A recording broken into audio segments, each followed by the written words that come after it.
Tomate TV no YouTube. Nós temos o apoio de Tecnia Tecnologia, Cressol, Origens e Grupo Provida, que patrocinam o Conexão Alto Jacuí. Nós vamos a um rápido intervalo e voltamos com a nossa entrevista de hoje. Somos a Cressol, uma instituição financeira cooperativa. Mas o que fazemos não é só sobre dinheiro ou transações. É sobre investir em você, em quem estiver por perto. É sobre falar simples, mas ser eficiente. Somos a cooperação de um Brasil inteiro. A Cressol é para mim, é para você, é para todos nós. Vem junto. Somos a Cressol. A Provida cresceu. Agora somos o Grupo Provida e estamos aqui para cuidar de você e da sua família em todos os momentos. Grupo Provida. Nosso compromisso é cuidar de você, na sua saúde, na sua vida financeira, no seu trabalho, no seu diagnóstico. Acesse www.grupoprovida.com.br ou ligue 0800 007 9095 e conheça nossos serviços.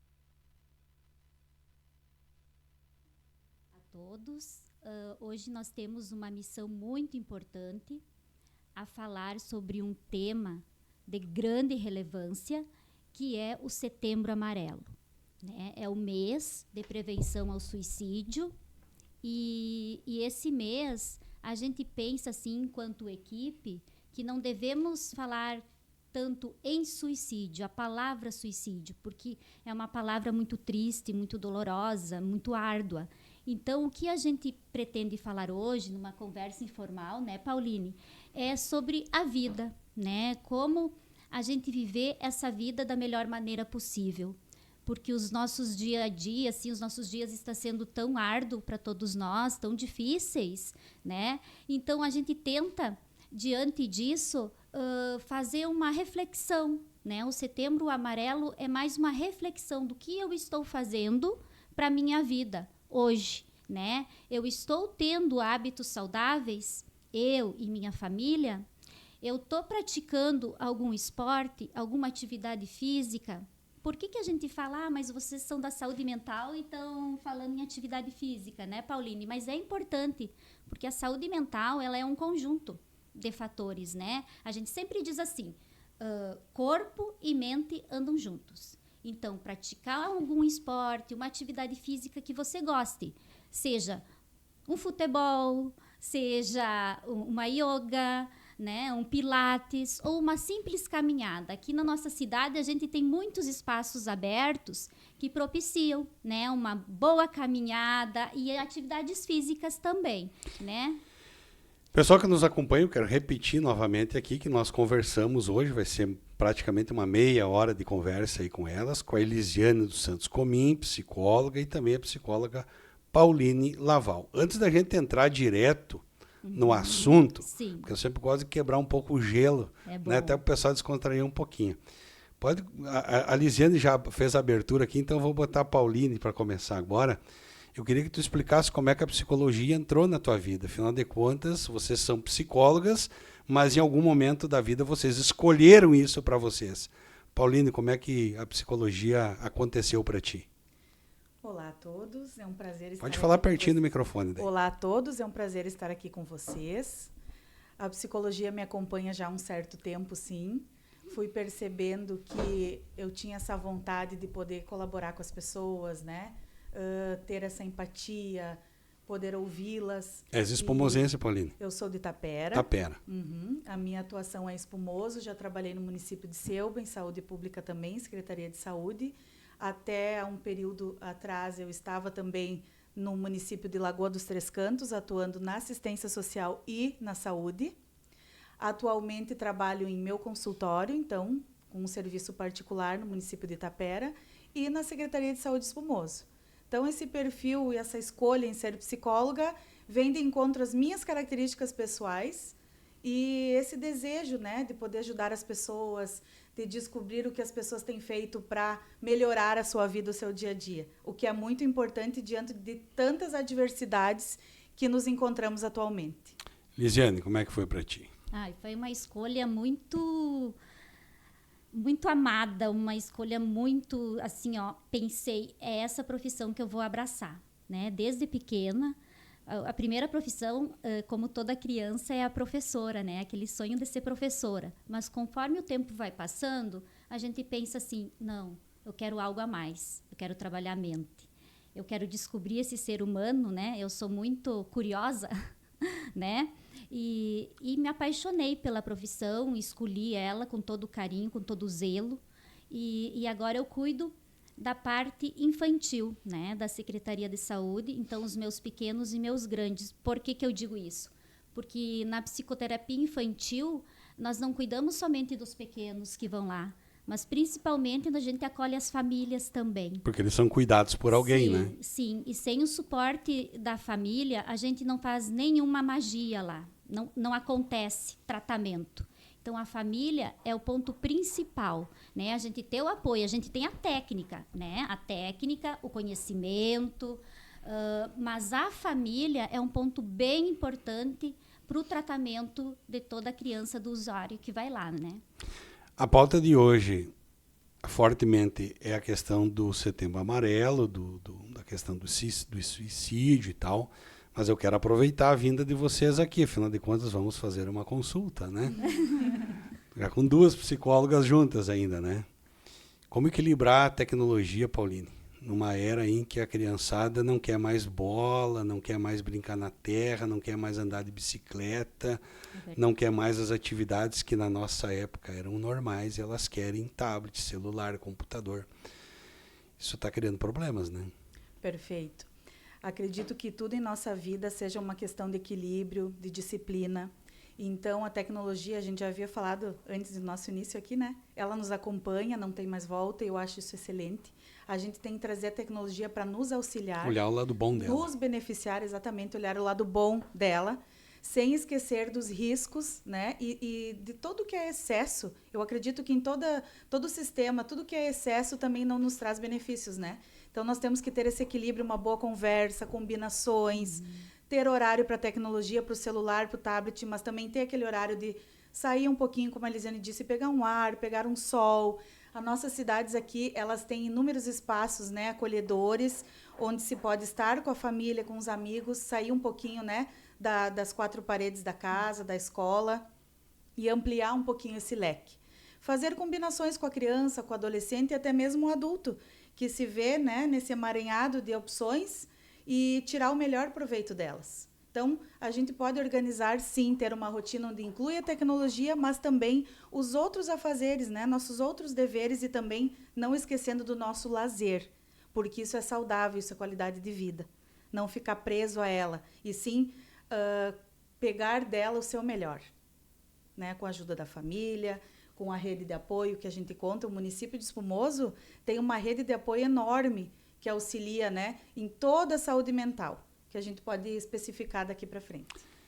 Lisiane, o fato de que a tecnologia acalma as crianças, esse é um fator que às vezes os pais erram, acabam deixando a criança acampada em cima do celular. Está ali mexendo no celular, não está me incomodando, está ali concentrado. Tem muito disso. Tem. Infelizmente tem.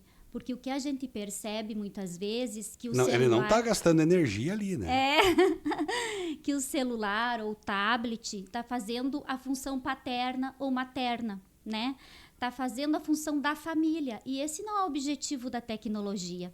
Família jamais vai ser substituída por aparelhos eletrônicos. Jamais. Aquele vínculo que a gente fala muito na psicologia, né, que é tão importante, né, Pauline? Aquele vínculo, aquele afeto, aquele abraço, aquele toque, colo. pele a pele. Isso. Olho no olho. A tecnologia não propicia isso. Então, a gente tem que tomar um cuidado bem especial, principalmente as nossas crianças, porque o que a gente percebe também é que é cada vez mais cedo, né? Essas crianças estão entrando na tecnologia, onde nem o globo ocular está totalmente formado, né? A mente daqui um pouco fica sugestiva somente aqueles joguinhos, aquela situação, e aquilo internaliza como aquilo ser verdade, né? Daqui um pouco um super-herói faz aquele joguinho e aquele super-herói, meu Deus, aquilo é real? Não é real. É da tela, né? É computador. Então, assim, ó, vamos reforçar, a tecnologia é boa, é importante nos dias de hoje, mas ela não substitui os laços familiares. Nada disso. Vamos manter os dois juntos, né? Os dois em sintonia. Pauline, ainda na tecnologia, inteligência artificial. Agora, pergunta para ela, ela te responde, né? Tu não precisa mais quebrar a cabeça com nada. Lado bom e lado ruim disso. O problema é que a gente acaba ficando talvez muito bitolado àquele conceito e a nossa mente acaba por não ser muito estimulada a buscar, a pensar, a desenvolver o teu próprio potencial. A gente já não usa todo o cérebro, então assim menos ainda, né? Menos ainda, então vem tudo muito pronto, né? E aí perde aquela essência, a tua essência, né? O teu toque. O descobrir, ali né? O descobrir, o buscar e o prazer que isso traz, né? E os benefícios mentais que isso traz para ti. Até a memória, né, Pauline? Exato. Fica prejudicada a memória. Hoje a gente percebe crianças com falta de memória, muitos adultos por falta de memória, por quê? Desde a questão, assim, de uma agenda. Hoje a gente pega uma tela de celular, tá toda a agenda, né? Dos contatos que a gente tem. Antigamente a gente tinha uma caderneta, né? Sim. Então, assim, ó, tudo tá muito rápido a mudança, tudo muito rápido. Só que é bom, mas até que ponto, né? E a inteligência artificial é assim. Tu pede, fulana, né? Sim. Me responde o que é isso. Nossa, é um robozinho falando contigo. Mais uma vez, falta esse contato. Né? E o Setembro Amarelo, nós estamos aqui justamente para reforçar a importância do contato, do vínculo, de ser família, né, Pauline? De ter laços familiares, sim, de cuidar dos nossos filhos. Existem filhos muito tristes, existem filhos precisando de mãe, precisando de pai, de colo, como muitos adultos carentes afetivamente, né, Pauline? E aí as patologias acabam por surgir, né? E a gente tem que fazer todo esse estudo, toda essa análise de onde tudo começou, como foi a vida dessa pessoa, dessa criança, né? E poder tornar essa tecnologia, então, a nosso favor. Não esquecendo dessa parte tão importante que é esse vínculo sadio. Porque isso vai refletir lá na frente na vida da pessoa depois, né? Um dos fatores do suicídio é a depressão. Como é que a depressão é construída para vocês que são profissionais da área? A depressão, ela tem múltiplas causas, né? Múltiplas origens. Ela pode ter uma origem biológica, né? Que quer dizer o nosso corpo, nossos genes, uma linguagem mais fácil de entender. Ela pode vir originada de alguma perda que a pessoa venha a ter. Traumas, algumas vivências negativas, a não produção de alguns neurotransmissores. Então, é multicausal. O pessoal fala de depressão química. Como é isso? Às vezes por abuso de medicamento. Uma medicação que tem um efeito colateral. Também. Existe. Claro. Então, para se tratar a depressão, a gente precisa de uma rede de cuidado, uma rede de apoio. O tratamento é multiprofissional, né? Envolvendo a família, a sociedade, onde a pessoa está inserida. Então, como você bem trouxe, eu acho importante frisar isso. A depressão é um dos fatores envolvendo o suicídio. Nem todo suicida está com depressão, né? O suicídio também ele é multifatorial. Então, a depressão é uma delas. Pressões sociais. Pressão social, essa questão aí de ficar muito fechado, muito isolamento. Bitolado, muito isolamento.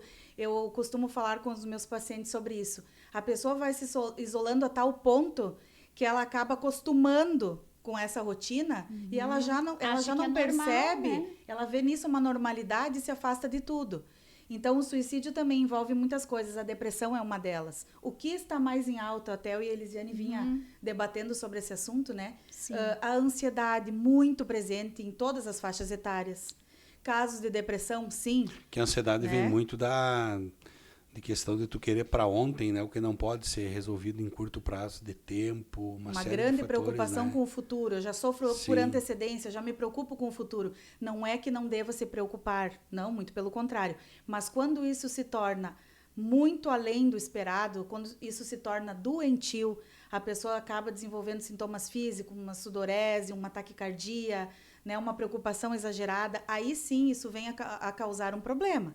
Né? Porque a ansiedade, o medo, ela está presente na nossa vida. Agora, o que a gente tem que observar é como ela está, que ponto está tomando parte da minha vida, do meu dia a dia. Então, tudo isso envolve, né, uma prevenção, os cuidados em saúde mental que a Elisiane vinha trazendo. O porquê dessas dicas que ela estava trazendo? É como vou lidar com essas situações. O quanto eu consigo lidar com essas situações. E que eu não estou sozinho.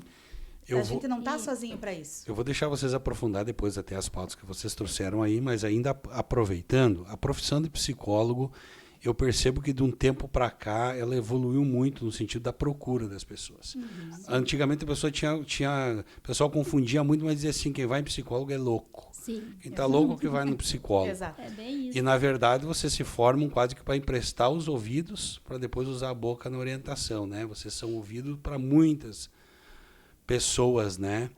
Eu queria que vocês comentassem um pouquinho desse fator da profissão de vocês, o quanto isso tem contribuído no melhoramento das pessoas, porque a gente conhece inúmeras pessoas que vão no psicólogo, né? Porque encontram no psicólogo uma orientação, uma forma de desabafar os problemas que está enfrentando, e isso está numa crescente, mas vamos olhar que isso é o lado bom, que entra a pessoa ir numa ferraria comprar 2 metros de corda e se enforcar, vai no psicólogo procurar uma ajuda. Procurar ajuda não é problema e não é pecado para ninguém, não é feio. Sim, né? Pelo contrário. Verdade.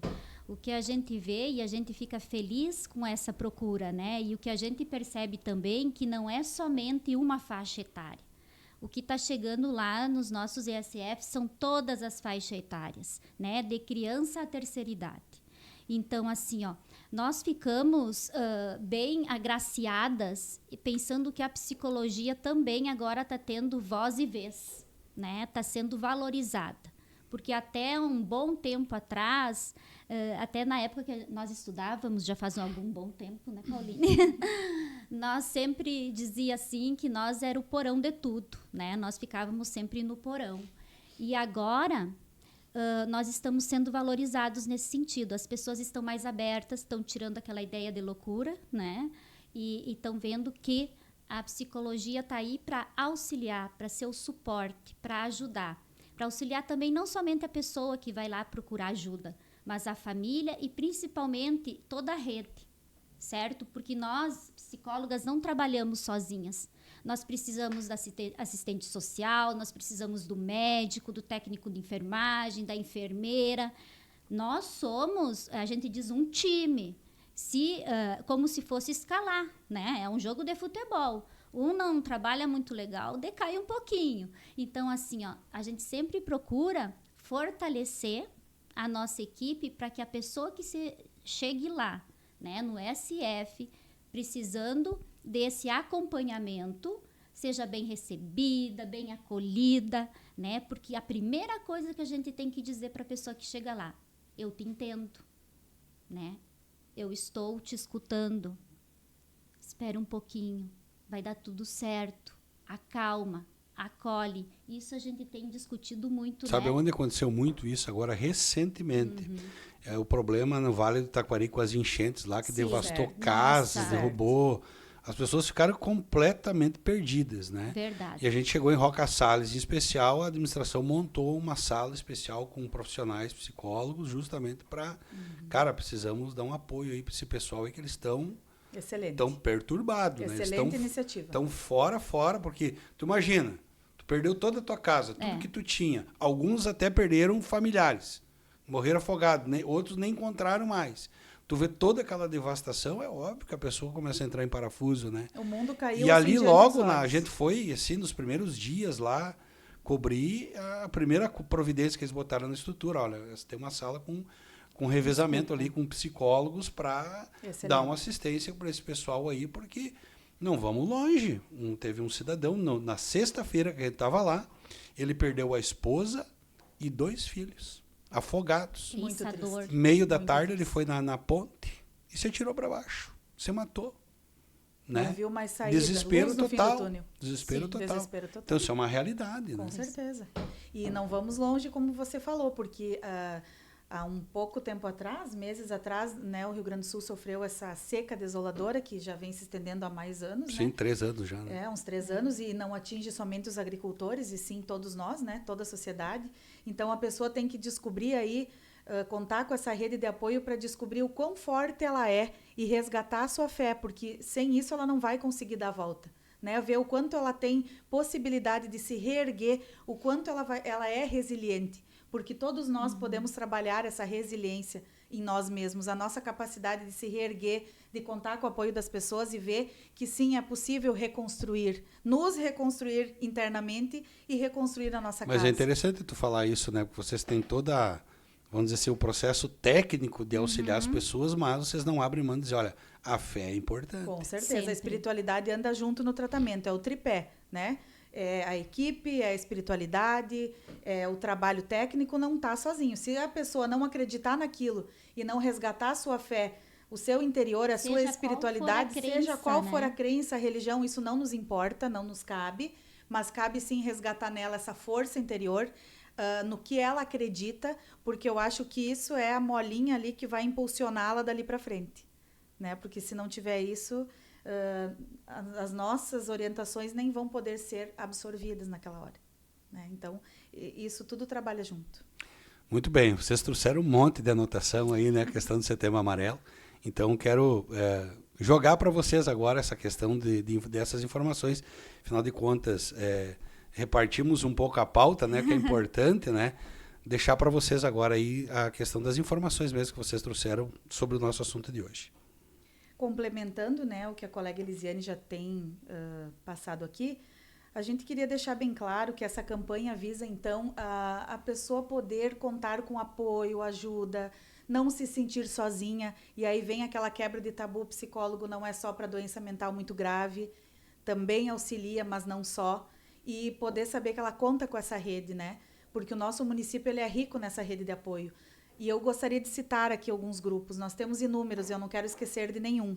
Tanto as comunidades oferecem, como outras instituições, assistência social, saúde, educação. Temos o grupo de apoio em saúde mental, que é a Academia das Emoções, que ocorre no Círculo Operário. Tudo é gratuito. Tudo gratuito. Tudo. Temos o Amor Exigente, para as pessoas que sofrem com o problema das drogas. Temos o AA, que é o Alcoólicos Anônimos, que foi resgatado recentemente. Então, assim, é um leque de possibilidades que, junto com o nosso tratamento, as pessoas podem dispor. A família toda pode dispor. E a gente acredita que essa caminhada se torne um pouquinho menos difícil para quem pode contar com essa ajuda. Temos também um Centro de Valorização da Vida, que é o CVV, que é uma ligação gratuita, qualquer pessoa pode utilizá-lo, de qualquer telefone, tanto convencional quanto celular. Ela está num momento difícil ali, seja qual for a hora do dia, esse atendimento é 24 horas, ela pode lançar mão dessa ligação, vai ter um profissional do outro lado disposto e treinado para ouvi-la, né, e poder pensar junto alguma estratégia ali para aquele momento. A sede fica mais próxima nossa, é em Passo Fundo, então é só discar 188, os canais estarão dispostos a auxiliá-los. Qualquer pessoa pode ligar para receber esse apoio. Assim como o 190, tem o 188. Tem o 188, que é apoio à saúde mental, que eu acho fantástico ter esse serviço, né, que todos podem dispor de uma forma gratuita e a qualquer hora. Tá vendo essas duas palavras, né? Saúde mental, né? O pessoal está usando bastante, né? Por que chegamos a esse ponto dessa forma? O que de certa forma, assim, o setor público ampliou muito as redes de atendimento, né? Tem o particular? Tem, mas não é desculpa para o pessoal não procurar, né? Certo. Tem público e não paga nada. Sim. E a nossa rede, ela é bem completa, né? Então, assim, é a pessoa se dispor, bom, nem tanto a pessoa, mas o familiar, porque nesse momento de crise ou que a pessoa está mais fragilizada, geralmente ela chega com um familiar, né? Chega acompanhada de alguém. Então, a nossa equipe, ela está bem Ela está com um assistente social, ela tem os técnicos lá na frente, tem médico, tem enfermagem. Então, assim, ó, todos, que nem a gente falou anteriormente, todos estão preparados para fazer o acolhimento dessa pessoa, né? E tentar, da melhor forma, resolver aquela situação naquele momento. Porque se a gente até acha necessário de algum outro contato, vê que o risco de suicídio é muito persistente, a gente entra em contato familiar, solicita sigilo, né? Assim, sigilo, claro, tudo no sigilo, né? Mas uma vigilância 24 horas para que esse ato, pelo menos até que passe a crise, né, Pauline, não aconteça. Então, a gente está bem ciente da importância nossa e de todos da equipe, porque a gente tem aquele ditado que juntos a gente é mais forte e a gente é mesmo. Qual é o estágio que a pessoa se encontra geralmente quando ela decide tirar a própria vida? A gente não tem como medir sem ter uma avaliação mais detalhada, mas assim podemos afirmar, né, pela nossa experiência, que é um estágio de sofrimento muito grande. Ela quer se livrar daquilo de qualquer forma. Onde muitas vezes não é a vida que ela quer tirar, e sim o sofrimento que ela está passando. E se provavelmente a gente possa ter a chance de abordar essa pessoa, e existem vários meios para isso, é possível perceber, quando, como a Elisiane disse, quando sai daquele grau mais avançado de crise, que a pessoa consegue pensar melhor e se dar conta do que está passando com ela, ela vai ver que, e ela vai dizer isso, eu não queria tirar minha vida, na verdade, eu queria tirar essa dor, esse sofrimento, esse vazio que eu estou sentindo. As pessoas deixam sinais que os outros podem perceber? Elas até deixam alguns sinais, né? Mudanças no comportamento, frases, muitas vezes, que eu acho importante abordar aqui. Estou cansado, não tenho mais sentido na minha vida. Perdi o ânimo. Perdi meu ânimo, vou largar tudo. É um alerta. Começam a se preocupar muito com o lado financeiro, para quem vou deixar as coisas. Não consigo dormir. Não consigo dormir como antes, né? Enfim, são vários sinais. Mas a gente não quer trazer isso como um peso para as pessoas que convivem com alguém que está em sofrimento, e sim como um alerta, e tirar um pouco aquele mito de quem fala não faz. Muito pelo contrário, a pessoa fala como um pedido de ajuda, ou ela mostra sinais como um pedido de ajuda. Então, nunca subestime, trate sempre com respeito, para que a pessoa se sinta respeitada e ela possa pedir essa ajuda. Qual é a melhor forma de abordar? Porque, na verdade, às vezes, por exemplo, tu está percebendo essas situações aí. Qual seria a maneira mais correta de abordar a pessoa e dizer, olha, vamos procurar uma ajuda? Exato. Qual seria a melhor forma? Porque, às vezes, a pessoa é um pouco agressiva. Tu tá louco, não sei o quê. De repente, chega de uma forma estúpida, né? Sim. Na pessoa. Qual seria a maneira mais correta de convencer a pessoa a procurar ajuda? Primeiramente, a pessoa ter uma confiança de que quem está ali com ela está tratando isso com respeito, sem julgamento, podendo ouvi-la. Num segundo momento, a pessoa não tendo esse discernimento, né, de poder receber isso como um apoio, e sim com certa agressividade, ou enfim, medo, né, um pânico, pode lançar mão dos serviços de saúde, do Hospital Geral, do SAMU, porque às vezes a pessoa se encontra num momento de tanta crise que o familiar, os amigos próximos, as pessoas não vão dar conta daquele sofrimento. Então, elas podem lançar mão, né, dessas instituições que a gente citou aqui, que é o SAMU, hospital, postos de saúde, que é os nossos ESFs, né? E pessoas ligadas a essa pessoa. Ela tem um bom vínculo com uma tia, por exemplo, uma cunhada, uma amiga, uma colega. Vamos abordar essa pessoa, vamos contar para essa pessoa, vamos trazê-la para junto de nós, né? Para conseguir convencer a pessoa a se tratar. Tu sempre sabe em quem a pessoa confia mais, né?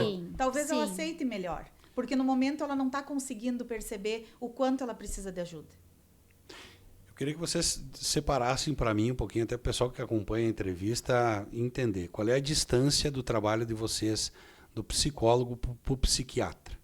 Qual é que é o diferencial? Porque às vezes eu vou te dizer que assim como o pessoal confunde o engenheiro com o arquiteto, muitos confundem o psiquiatra com o psicólogo, né? Qual é a distância de uma profissão e outra? O psiquiatra, ele tem uma formação médica, né?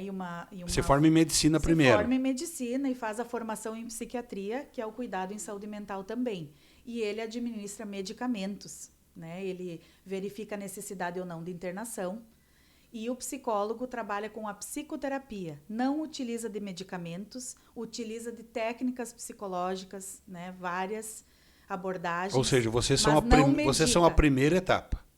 Ou não necessariamente. É um trabalho complementar. Vai depender do estágio de cada pessoa. É um trabalho complementar. Porque às vezes aquele famoso, preciso tomar um remédio faixa preta lá, é o psiquiatra que vai receitar, né? Um complementa o outro, né? Duas áreas diferentes. Quer dizer, eu vou te dar a medicação, mas tu continua na psicóloga. Isso. Até porque, comprovadamente, cientificamente, os resultados são comprovados de que a ingesta de medicamento unido à psicoterapia, principalmente em casos de depressão, ansiedade, transtornos mentais gerais, que existem vários, são muito melhor sucedidos com esse conjunto de fatores. Não só psicoterapia, muitas vezes, nem só medicação. Porque, de repente, o remédio, ele te resolve inicialmente e, no futuro, tu pode, inclusive, parar de tomar remédio. O sintoma, porque a tua questão mental melhorou. Exato. O sintoma aponta do iceberg.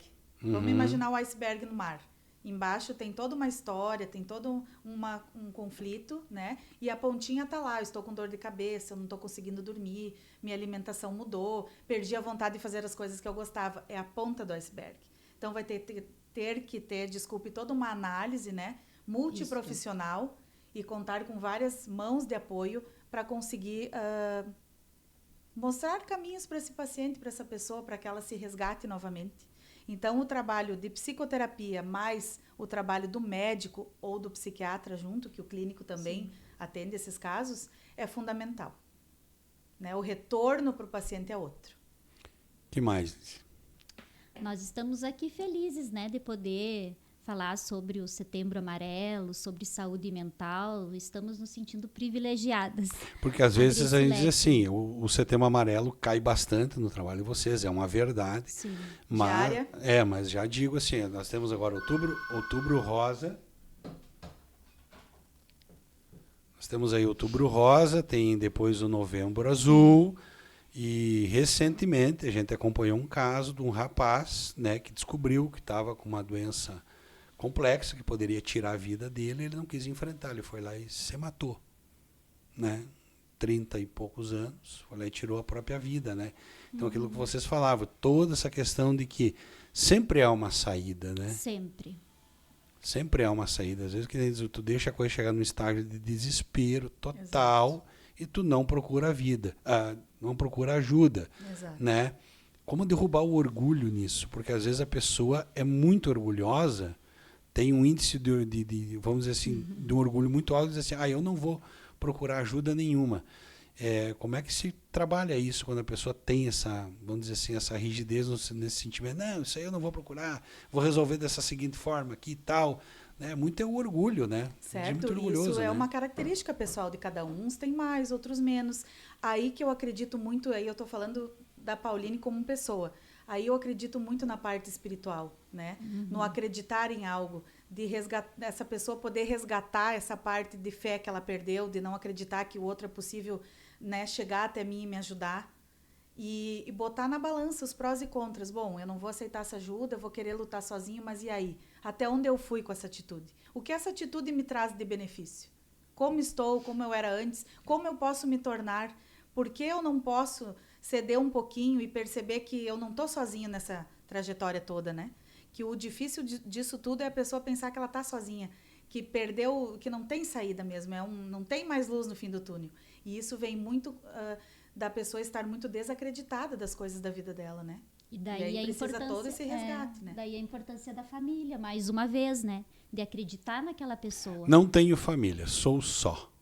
Mas algum vínculo, algum... Ou seja, vamos dizer assim... Não, eu não sou um ser sozinho. O psicólogo ajuda nesse ponto também. Ajuda, mas a pessoa sempre tem o contato com alguma outra pessoa, por isso a gente diz que não é só a família, o leque é muito maior do que esse, né? A pessoa acaba estabelecendo algum outro vínculo que a gente pode trazer para perto. O padre, o pastor. O padre, o pastor, pessoa. O líder da comunidade, o colega do curso tal, do esporte. Vocês falam de uma forma que vamos dizer assim, é positivo dividir o problema, né? Totalmente positivo. Quer dizer, não fica com aquilo sozinho.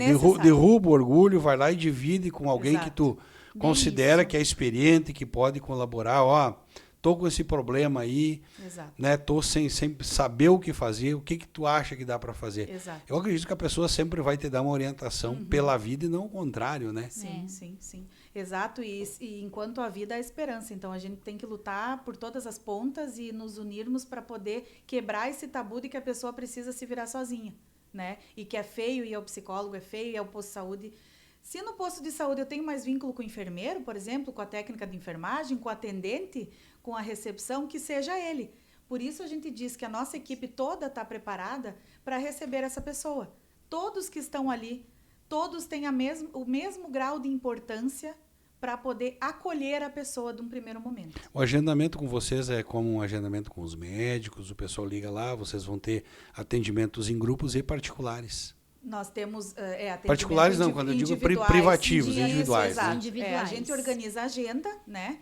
Provavelmente a gente quase sempre tem uma lista de espera, né? Porque a demanda realmente é grande e por um lado isso é bom no sentido que a pessoa está vindo, né? E por outro... As pessoas estão entendendo que isso ajuda. Exato. Sim. Né? Vamos dizer, funciona. Que o serviço está ali à disposição Exatamente. dela, né? E que a gente possa utilizar desse serviço da Qual é o forma. volume de horas hoje que o município oferta do trabalho de vocês?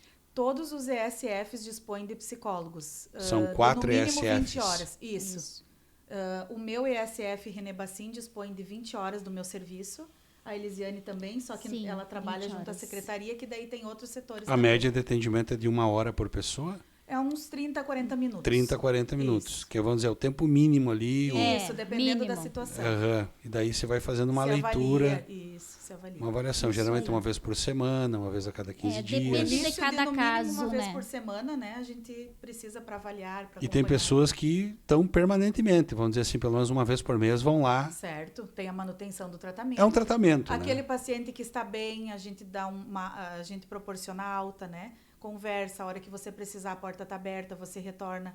Aí um tempo depois eles retornam, né?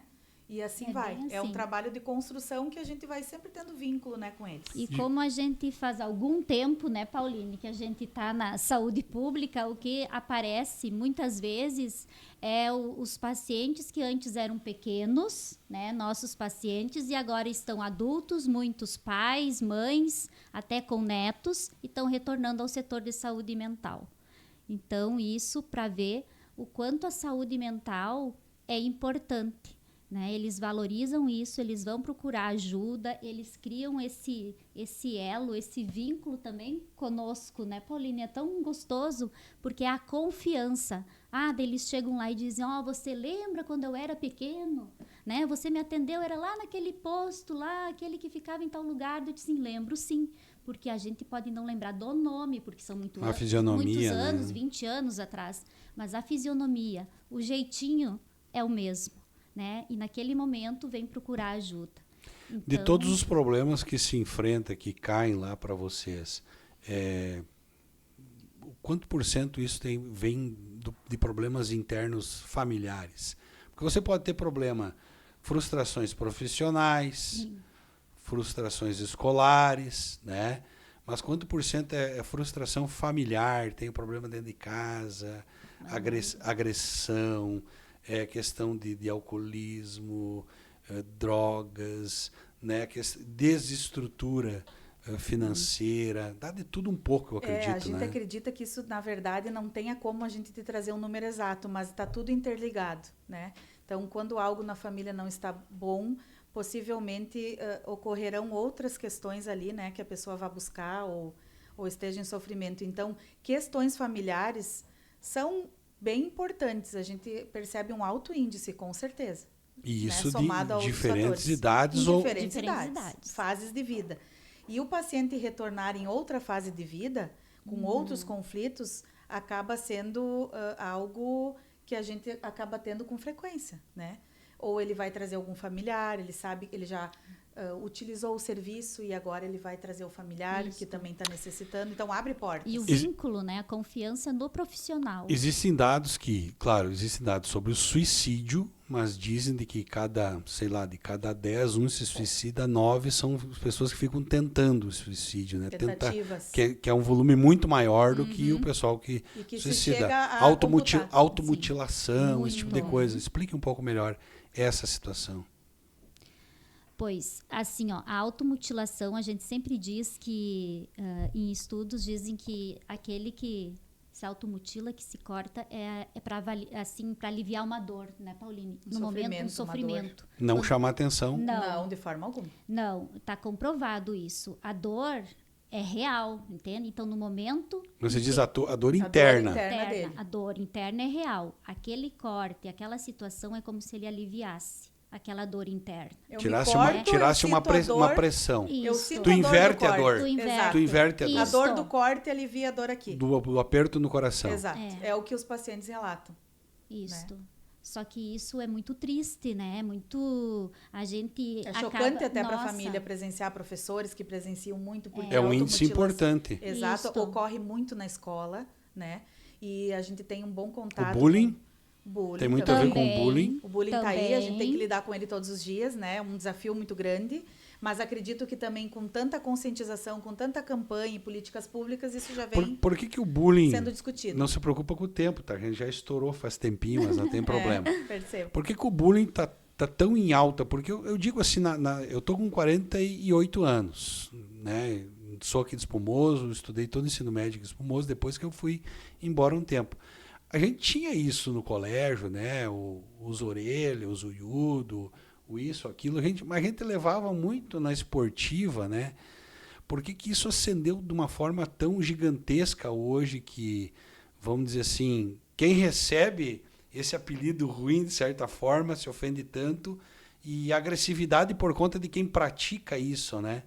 Como é que isso tem sido trabalhado dentro das escolas? Porque isso, às vezes, faz com que crianças ir para o colégio seja um transtorno, né? Seja uma coisa assim horrível. Tem que ir para o colégio não pelo estudo, mas porque ele vai enfrentar lá, porque ele é um pouco mais orelhudo, porque ele é um pouco mais narigudo, porque ele é um pouco mais gordo, mais magro. É uma situação muito presente. Né?